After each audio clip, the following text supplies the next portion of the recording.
jërë ngeen jëf mbokk yi nga xam ne yéen saxoo di seetaan seen chaîne bii di Vital TV la chaîne qui vous propose tout ce qui est vital chez vous di leen fàttali ngeen abonné ci chaîne bi bu fekkee defagu leen ko te activer cloche de notification bi ngir bañ a rater suñu ay programme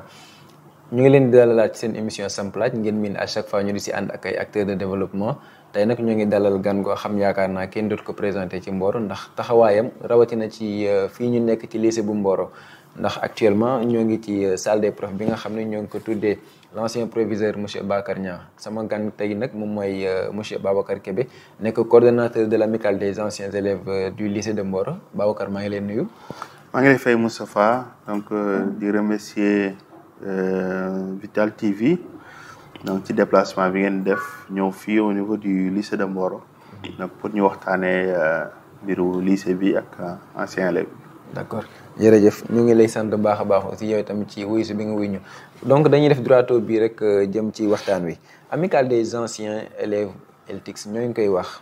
gis nañ aussi ay taxawaayam ñu bëggoon a xam façon existence am nan la demee existe na réellement wala ay nit yu xaritoo la rek nekk ay bonne volonté di agir jëm ci lycée bi. jërëjëf Moustapha donc ci laaj bu am solo bi nga def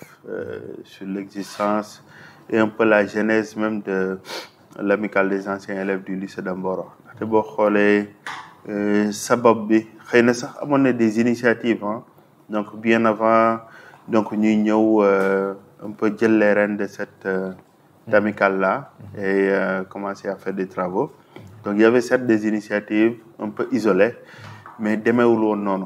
donc il y avait un manque de coordination donc bi ñuy ñëw loolu lañ fi fekkoon c'est en 2018 donc yàlla dogal ñu tukki bitim réew donc dem waxtaan ak des partenaires donc poser leen vraiment le problème du lycée de Mboro et voir avec eux un peu naka la ñu mën a agir donc pour jàppale ñu mën a saafara bu ñu mën la def lépp tamit ñu saafara lu ci ëpp jafe-jafe yi nga xam ne lycée de Mboro mi ngi koy jànkonteel loolu c'était en 2018 donc bi ñu demee France donc yàlla def ñu am une association bu ñuy wax Audace boo xam ne vraiment elle a compris un peu les enjeux du lycée ba pare aussi li gën a tax ñu gën a sawar a jàppale lycée de Mboro mooy résultats yi nga xam ne mi ngi koy am malgré les conditions d'études yi nga xam ne c'est assez dégradante donc bi loolu amee ñu commencé di def ay travaux ñu ngi njëkk a def ay travaux de réfection des salles de classe mooy bloc Audace bi nekk juste derrière le bureau du proviseur les 3 salles de classe ñoom ñoo ko réfectionné ak aussi carreler un peu les paillasses des salles scientifiques du bloc scientifique 9 et 10 donc ils ont acheté des médicaments vraiment ils ont commencé à faire beaucoup de choses effectivement maintenant nag ci loolu ci la ñu xaw a jël nag prise de conscience que ne vraiment c'est bien beau que ñuy demander de l'aide extérieure mais pourquoi pas ñu tàmbali ñun ci suñu bopp d'abord compter suñu propres ressources dans la mesure où le lycée boo xam ne depuis 1982 donc formé na de très hauts cadres aujourd'hui dans l'administration à tous les niveaux donc au niveau jëlee corps médecine nous avons des professeurs d'agrégés sur le domaine de la science nous avons des astronautes des astrophysiciens des ingénieurs et partout donc on s'est dit que loolu c'est un potentiel bi nga xam ne war nañu ko mën a utiliser vraiment ba def li nga xam ne moom la ñu bëgg a def au niveau du lycée de Mboro ci lañ commencé nag réfléchir donc xool benn plateforme boo xam ne dañu koy teg vraiment sans pour autant formaliser dans un premier temps parce que formalisme mooy woote assemblée générale fal bureau après dem déposer ou récépissé et cetera donc nous avons un bureau consensuel boo xam ne depuis lors donc ci loolu la ñuy doxee mais pour le moment nous n'avons pas encore de récépissé parce que lépp loo gis rek xëy na dafa am temps parce que période boobu ñi nga xam ne ñi nga doon lancer un peu les travaux au niveau du lycée envergure bi demeewul woon noonu donc peut-être nécessité wul woon ñu am peut-être récépissé pour commander nag pour commencer un peu à s'adresser auprès des structures au niveau national et international pour demander beaucoup plus de fonds et là présentement nii foofu lañ toll peut-être dinañ ci ñëw au niveau des perspectives donc bi ñu taxawalee plateforme bi ne ñun léegi dañu bëgg a tabax benn infirmerie donc au niveau du lycée de Mboro donc boobu c'était du temps de monsieur Bakar Niang proviseur du lycée de Mboro ma koy remercier au passage di ko sant si jàppaleem également aussi di sant l'actuel proviseur Mamadou Makhtar Cissé. moom aussi dafa ñëw continuer vraiment relation bi nga xam ne amicale des anciens élèves du lycée de Mboro amoon nañ ko ak le lycée de Mboro mu ñëw continuer ko. franchement rafetal ko bu baax di ko sant aussi di sant toute son équipe. toute l'administration du lycée de Mboro. donc noonu lañ def tabaxal ba tabax dafay collecte de fonds mobiliser anciens élèves yëpp. vraiment sur fonds propres. ñu tabax l'infirmerie du lycée de Mboro. donc bi ñu ko defee aussi vraiment continuer un peu dans cette lancée là dañ ko tabax ba pare équiper ko donc c'est l'occasion de remercier monsieur Mamadou Ndaw le secrétaire général de l'AGEROUTE qui a entièrement équipé l'infirmerie du lycée de Mboro. donc moom c'est un ancien élève ñu koy sant bu baax a baax di ko gërëm donc bi loolu pare aussi ñu am suñu ay anciens élèves yoo xam ne c'est des pharmaciennes et docteurs ci mel ni mën naa lim Viviane Solange Émilie Faye docteur Fatou Seck bu Linguère docteur Adja Seck bi nga xam ne moom moo nekk fii au niveau pharmacie Mboro nekk ku jàmbaare donc ñooñu ñoom ñoo approvisionné un peu l'infirmerie en termes de médicaments donc nag bi loolu amee ñu ne mais ndekete ñun war nañu mën a compter suñu ay propres ressources vraiment pour faire beaucoup plus et puis là ci la ñu commencé nag voilà commencer des actions un peu sociales donc jàppale aussi élèves yi nga xam ne seen loxo jotu seen ginnaaw donc mais yooyu c'est des choses yi nga xam ne tu ne peux pas divulguer ça voilà donc on a fait des actions de ce genre-là et en plus aussi du suivi bi nga xam ne ñu ngi koy am en permanence donc au niveau du lycée avec le proviseur di xool xale yi ci yan conditions lañ nekk ba xam soxlawuñu dara pour ñu agir. d'accord yaakaar naa sax. voilà commencé nga di. voilà ci dugg un peu ci voilà le bilan bi ñu. ci détail. waaw ñu ngi bëggoon aussi ngeen présenter bilan depuis. bien que c'est pas encore formel mais li ngeen xam si jot ngeen ko def parce que jot nga wax ay infirmerie équipement de salle ak yooyu demee noonu donc ça fait l'occasion rek nga joxaale ñu bilan bi. voilà exactement donc ci infirmerie bi ci bilan bi ci gën a am solo ci la bokk parce que dañuy wax que ne la santé avant tout. avant tout bien sûr donc anciens élèves ñoom ñoo ko tabax équipé ko. donc vraiment ñuy profiter ci occasion bi di leen jaajëfal ñoom ñëpp. aussi bien ñi nekk au niveau du Sénégal que de la diaspora ku ci nekk dugal nga ci sa xaalis ñu ngi leen di sant bu baax a baax a baax. di leen gërëm donc bu loolu passé aussi. donc salle 1 ak salle 2. les anciens élèves du lycée de Mboro ont participé un peu avec l'association des parents d'élèves donc à la réfection de ces salles de classe là donc boo demee xool salles yi ni mu meloon par rapport ak ni mu mel. donc y a un grand changement et ci logique boobu la ñu nekk ba léegi. donc d'essayer un peu de réfectionner le maximum possible de salles de classe. et d'ailleurs c'est l'occasion de saluer l'aide bi nga xam ne docteur Sokhna Diagne donc jox nañu ko à l'occasion de la journée de l'excellence peut-être nañ ci revenir. voilà il nous a donné une somme de 5 millions. donc boo xam ne dafay dugg ci politique bi nga xam ne ci lañ nekk mooy réfectionner salle de classe. donc déjà on a commencé à identifier salles yi nga xam ne war nañu ko réfectionner ci xaalis boobu c'est déjà fait. actuellement les techniciens sont à pied d'œuvre. donc pour nous faire un peu les devis et les études techniques. pour probablement très rapidement donc démarrer un peu ces travaux-là. En plus de ça aussi organiser nañ fi à 2 reprises avec notre partenaire l'association humanitaire Audace. des journées de révision donc gratuites pour les élèves de terminale du lycée de Mboro. donc ci wàllum philosophie français mathématiques. ak toutes les disciplines et loolu aussi mu nekk lu am solo loo xam ne. participer na bu baax a baax ci résultats yi nga xam ne. am nañ ko lycée bi am na ko. et loolu aussi dafa nekk benn genre coopération boo xam ne peut-être dañ ko lancer à travers les autres lycées yi nga xam ne ñu nekk dans la zone. parce que ci journée yooyu à chaque fois. donc dañuy inviter les lycées de Darou Khoudoss Taïba Ndiaye seen élèves yi aussi. ñoom aussi ñu ñëw participer donc dans ces journées-là. donc en gros daal vraiment anciens élèves du lycée de Mboro ñu ngi def liggéey bu am solo. donc au niveau du lycée. te ñaanuñu yàlla arrêté fii. donc suñu bëgg-bëgg moo ñu changer carrément. donc xar-xanamu lycée Mboro nga xam ne képp ku fi dugg rek di nga xam ne vraiment lycée bi mérité na un peu son titre de lycée d'excellence. d'accord loolu yaakaar naa dañ koy rafet lu baax. te itam lu ñëpp seede la yaakaar na à travers Vital rek couvrir nañu pas mal d'événements yoo xam si ni xëy na c'est à travers amicale bi moom moo ko organisé donc loolu vraiment dañ koy magnifier baax di gën a encore inviter tous les anciens ñu gën a rejoindre mouvement bi ndax yaakaar naa luy jëmale kanam éducation bu Sénégal rek la. donc yaakaar naa aussi sànq jot nga ko brosse ci sa ay biir wax journée de l'excellence bi dañu jékki-jékki rek en un temps vraiment record ñu gis ñu organiser une journée de l'excellence boo xam si c'est vraiment inédit loolu jaaxal na ñëpp ba tey gaane nañ ci en 5 jours wala 6 jours maximum nan lañ en fait comment nan lañ. nan la bàyyi rek nga dugg ci tey nan la ñu def ba réussir. oui Moustapha vraiment journée de l'excellence moom même ñun sax daf ñu jaaxal en réalité parce que li ko motivé déjà donc on s'y était pas préparé en réalité. donc parce que ñun dañu xool bi résultat yi génnee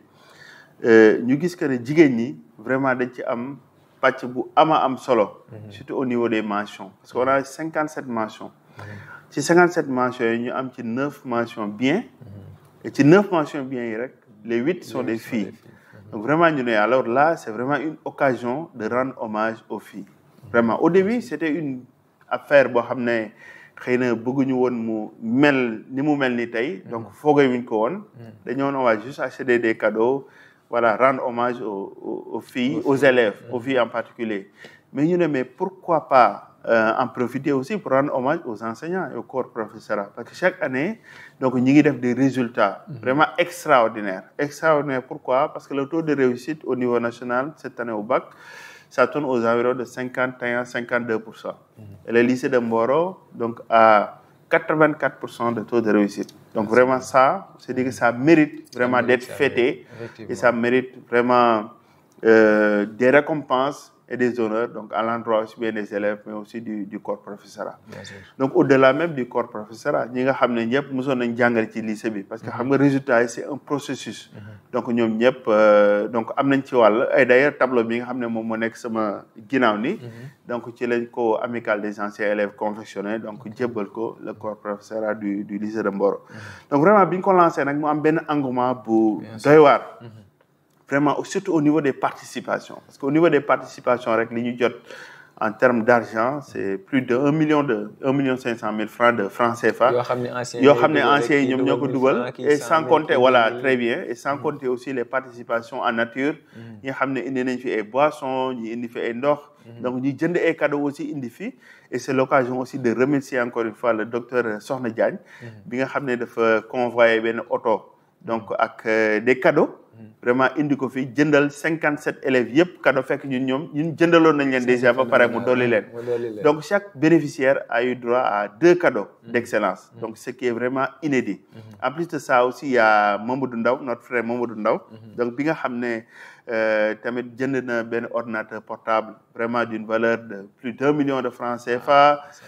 jox ko la première du centre muy Habiba. donc loolu aussi mu nekk loo xam ne dafa gën a taaral bis bi. donc vraiment sans compter avec l'aide de nos partenaires Paul Toupé. la mairie de Mboro Abdallah Tall ñu koy remercier bu baax donc mu jox ñu une enveloppe financière bu am solo ba pare ñëw avec une très forte délégation. franchement c'est l'occasion de saluer donc ce geste du maire de Mboro di remercier aussi Lamane Djité. donc vraiment docteur Adja Seck waxoon naa ko léegi moom mooy yaayu xale yi lu fi xew mi ngi fi. donc vraiment di profiter ci occasion bi nga xam ne offrir nga ñu ko di remercier tous les anciens élèves. mais aussi nag di jagleel benn mention spéciale à l'administration du lycée de Mboro di ci jiital nag le proviseur Mamadou Makhtar Cissé. ndaxte dañuy wax que ne feccu liir bu neexee ndey ji moo jàpp ci mbagg yi loolu la ñuy wax. ndaxte ñoom toute l'organisation au niveau interne ñoom ñoo ko assuré woon. donc bâche yi sono bi la confection des diplômes. La confection des récipiendaires, les listes, les affectations et tout, Mamadou Makhtar Cissé, proviseur, Sansal Babacar Faye ak intendant ak tout le staff administratif du lycée de Mboro ñoom ñoo ko doon def. donc vraiment ñoom aussi jàpp nañ ci bis bu baax a baax et c'est l'occasion aussi pour nous vraiment de les rendre hommage et de les remercier du fond du cœur pour li nga xam ne def nañu ko. di terminer juste rek par wax que ne journée bi. maintenant dañ koy institutionnaliser donc mu nekk une journée bi nga xam ne dañ koy pérenniser chaque année incha allah bëgg nañu ko def. nekkoon sax d'ailleurs sama voilà très bien donc journée bi moom comme gis nañ ci vraiment ci benn temps record boobu lañ ko organiser aussi tamit ne nga li jigéen ñi fësoon ci mention yi moo leen inspiré woon donc dañ koy basé ci jigéen ñi kese buñ manifesté woo wala léegi dorénavant daal bëgg nañ di ko def chaque année. waaw bëgg nañ di ko def chaque année vraiment c'est ça qu'on a retenu chaque année bëgg nañ di ko def et puis gën ko préparer xam nga cette année yaa ngi koy wax léegi. dañu ko préparer en un temps record mais n'empêche ñu am ci réussite bi ñu ci am. et yaakaar naa ne dès l'année prochaine incha allah daañu commencer taxaw taxawal benn comité vraiment boo xam ne dina ci commencé di liggéey donc ànd ko ak lycée bi ànd ko aussi ak suñu partenaires yëpp donc nga xam ne waxuma sax vraiment lycée bi xam nga cette année on a commencé on a récompensé les élèves du BFM. Donc on est un peu sorti même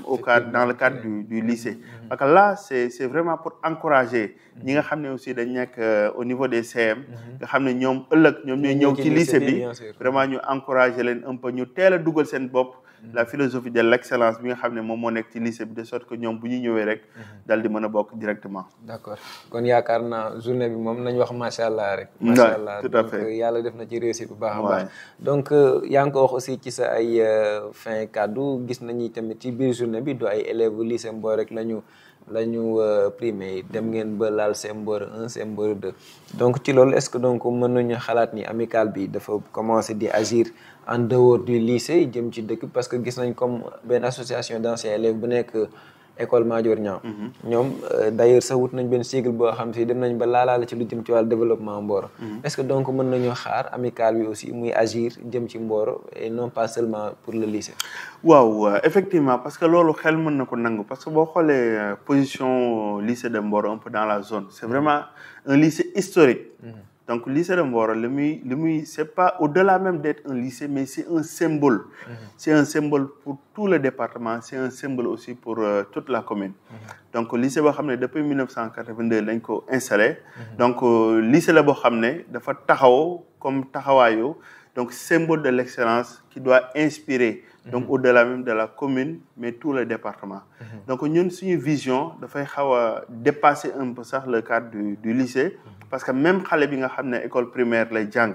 la nekk di fa jàngee kooku de deux choses l'une bu ñu ko suivre encadré ko mën na ñëw lycée bokk ci ñi nga xam ne ñoom ñooy am mention très bien relever un peu le niveau de l'excellence du lycée de Mboro wala yóbbu turu lycée bi feneen wa ilaa aussi kooku mën nañ ko teel a repérer bu ñu gisee talent yu mel noonu donc encadré ko soit yóbbu ko prytanée militaire bu fekkente ne góor la wala ñu yóbbu ko école d'excellence Mariama Ba bu fekkente ne jigéen la lycée de Mboro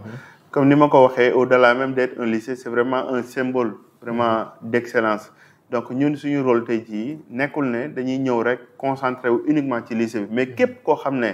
élève nga nekk ci primaire bi wala nga nekk ci moyen secondaire nga xam ne mën nañ la jàppale te bu ñu ko defee yaakaar nañ ne di nga si jariñu Mboro aussi jariñu ci lycée bi aussi jariñu ci donc loolu on ne va même pas éviter donc à agir et moi à titre d'ailleurs personnel moi j'interviens beaucoup au niveau des écoles élémentaires en termes de fourniture yoo xam ne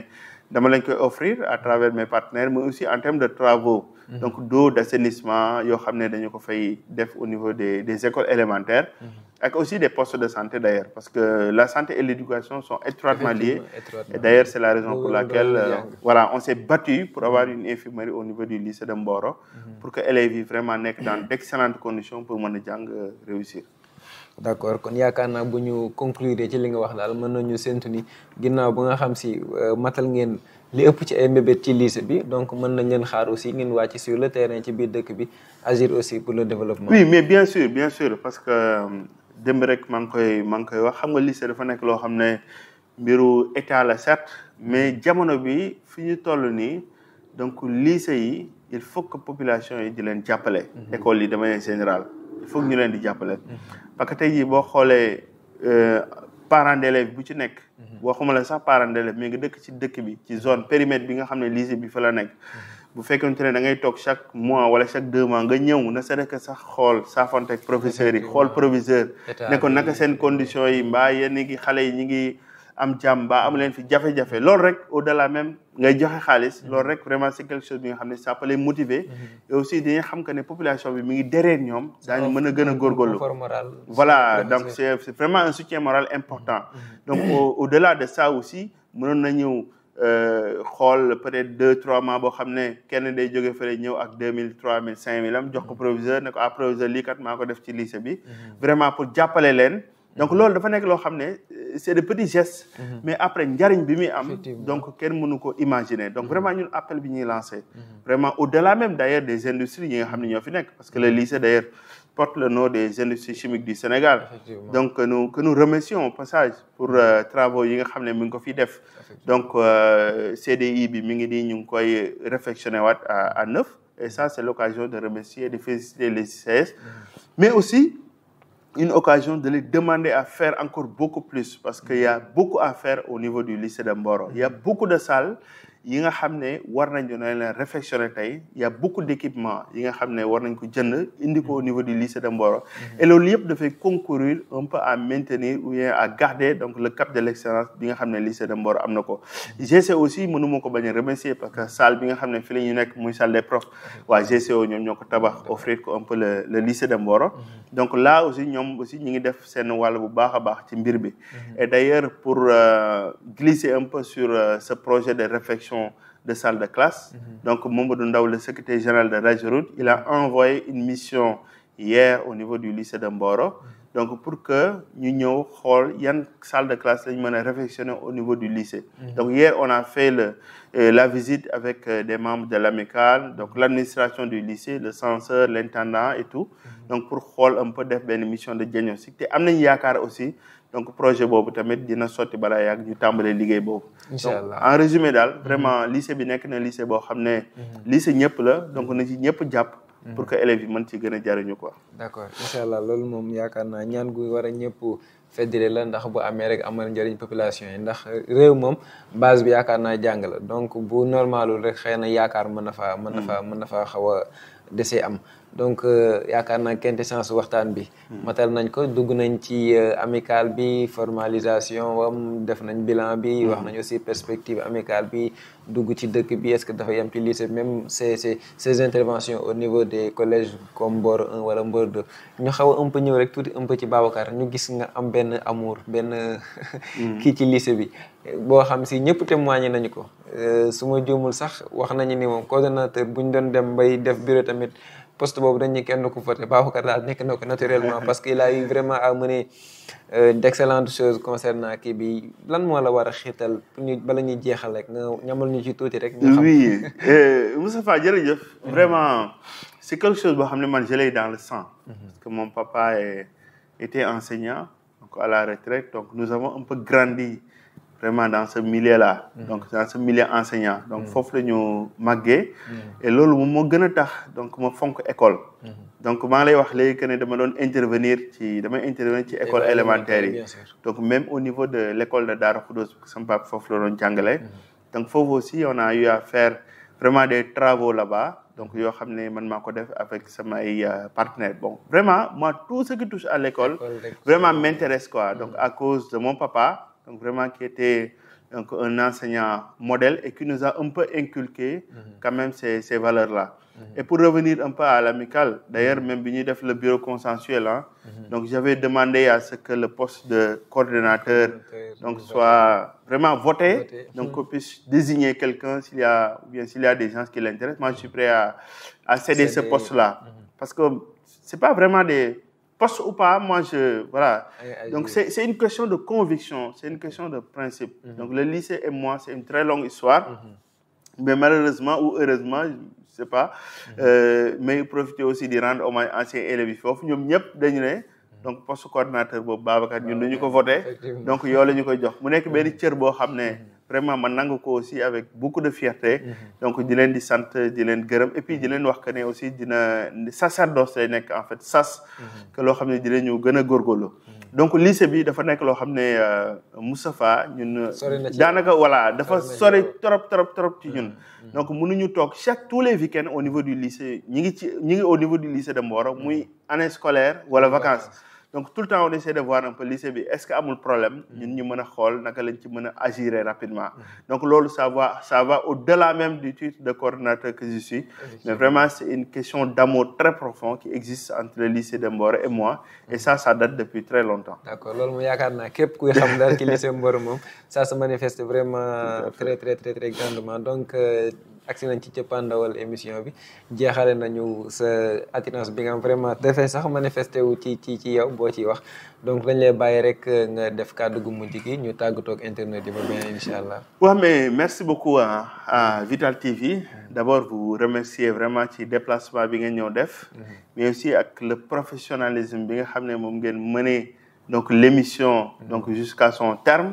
donc vraiment loolu ma leen ci féliciter di leen encourager aussi ci liggéey bi nga xam ne yéen a ngi koy def au niveau de la zone. et di profiter aussi di lancer un appel. donc à toute la population de Mboro. vraiment que ñu jàppale la chaîne Vital TV. et naka la ñu koy mën a jàppale mooy vraiment lépp loo xam ne soutien financier la soxla nañu ko c'est des jeunes yi nga xam ne ñi ngi nekk ci métier de l'audiovisuel donc moyens yi demagul noonu. wala boog sax des outils tels que des caméras des appareils photo des trépieds et tout vraiment tout ce qui est matériel boo xam ne population bi mën nañ leen ko offrir ñu offrir leen ko. parce que c'est au-delà c'est vraiment donc une vitrine donc à peu près de la ville de Mboro parce que ñoom tey jii bokk nañ ci ñi nga xam ne ñoom ñooy promouvoir la ville de Mboro donc au-delà même de nos frontières. donc loolu population bi war nañ ci jàpp mais aussi rawatina la mairie de la ville de Mboro ba ci sax les industries yi nga xam ne ñi ngi fi. donc di profiter aussi di santaat bu baax a baax les anciens élèves. donc di sant di beral cant nag suñu maman di docteur Soxna Diagne. donc mi nga xam ne yëkkati na une somme de 5 millions de francs CFA. may ko amicale des anciens élèves du lycée de Mboro ñu war ci réfectionner ay salle de classe ren balaa école di ubbi. di sant aussi sa sœur muy docteur Adja. donc di suñu mag. di suñu allié di nga xam ne mooy trésorière amicale des anciens élèves moom ci école bi la dëkk lépp lu xew mi ngi ci def dooleem mi ngi ci def alalam ñu koy sant bu baax. di sant aussi Mamadou Ndaw le secrétaire général de l'AGEROUTE moom mi nga xam ne moom moo envoyé une mission mu ñëw xool yan travaux lañ mën a def au niveau du lycée de Mboro. au-delà de ça il a équipé entièrement l'infirmerie du lycée de Mboro. donc loolu doyul aussi ci journée de l'excellence bi mu jël un ordinateur d'une valeur 2 millions. donc jox ko Habiba la première du centre donc ñooñu aussi ñu leen di sant di leen gërëm. di sant aussi tous les anciens élèves ñi nekk diaspora maître Amadou Ndiaye nekk France. ak vraiment su ma limee damay juum tous les anciens élèves ñi nekk Sénégal bitim réew maa ngi leen di sant bu baax di leen gërëm di rafetlu seen taxawaay di leen wax que ne liggéey bi nag mi ngi soog a démarrer donc instant bi suñu projet moo ñu réfectionner le maximum de salles de classe ba nga xam ne école bi bu ubbee élèves yi daañu mën a nekk dans d'excellentes conditions. am nañu aussi ay projets d'ordre pédagogique donc bëgg nañ fi taxawal aussi benn club de l'excellence boo xam ne dañuy favoriser tout ce qui est excellence jéem a repérer les plus brillants élèves tout leen encadrement aussi jàppale leen pour ñu mën a dem présenter leen au niveau des concours généraux ba pare aussi ñu mën a am nag au niveau du lycée de Mboro des mentions très bien vraiment loolu bokk na ci suñuy projet journée de révision yi ñu doon wax philosophique français maths dañu koy maintenir chaque année incha allah am nañu benn commission pédagogique spécialement pour loolu donc vraiment encore une fois Moustapha ñu lay sant di la gërëm di kontaan bu baax ci opportunité bi nga ñu may ñu wax ci lycée bi ak wax ci amicale des anciens élèves. yow itam ñu sant la bu baax a baax gërëm la ci répondre bi nga répondre suñu invitation même au-delà sax ci invitation bi toute activité yoo nga xam si amicale bi moo ngi koy bëgg di dérouler doo raté mukk di coordonner vraiment ak Vital TV pour mu ñu assurer ko muy révision yi depuis 2021 ba jamono bi ñu toll muy journée de l'excellence yeeg wala toute activité minime soit-elle boo nga xam si ñoo ngi koy organiser rek vraiment aussi tamit ak sa taxawaay encouragement yi ci lépp daal vraiment ñoo ngi ciy yëg sa taxawaay di tamit di la remercier en tant qu'ancien élève ñun itam ci lycée Mboro bi donc liggéey ba ngay def dañuy may occasion rek ñun aussi ñuy gën a mën a agir jëm ci lycée bi ndax xëy na boo amul coordonnateur rek pour ñëpp mën a kii daal xëy na du yomb donc loolu aussi c'est vraiment benn atu boo xam si yaa ngi ñu koy vraiment di may donc dañ lay ñaan yàlla rek yéene bi nga xam si aussi am nga ko ci lycée bi muy yow muy ñun sa ay morom ñëpp yàlla mottali ko te mu def incha allah ñu fekk ko kon nii rek lañu koy defee saa su ne mbokk internet Vital TV la chaîne qui propose tout ce qui est vital chez vous di am mbégte bu baax a baax di jàkkaarloo yéen seen émission Samp Laaj comme ni ma ko waxee ci sama ay njëlbéenu kàddu ngeen miin ñu di fi ànd ak ay acteurs de développement képp koo xam si defar yitteel na rek daañu la dalal fii waxtaan ak yow ci lépp loo xam si ni yaa ngi ciy yëngu jëm ci wàllu développement di leen fàttali bu baax a baax duñ ci tàyyi mu ko ngeen abonné ci chaîne bi activer cloche de notification bi cliquer sur j'aime du ma ko xeeb aussi apporter ay commentaires yaakaar naa Babacar jot na dégager différents points surtout ci côté perspective yi bu ngeen amee ay suggestions yoo xam ne aussi jàpp ngeen ni amical bi war na ko mën a mëne pour que affaire yi gën a mën a mucc ayib aussi am ngeen vraiment autorisation te dañ leen koy sax ñaan nag vraiment ngeen bind ko ci commentaire bu ko defee day gën a mën a yéwénal mbir yi jërë ngeen jëf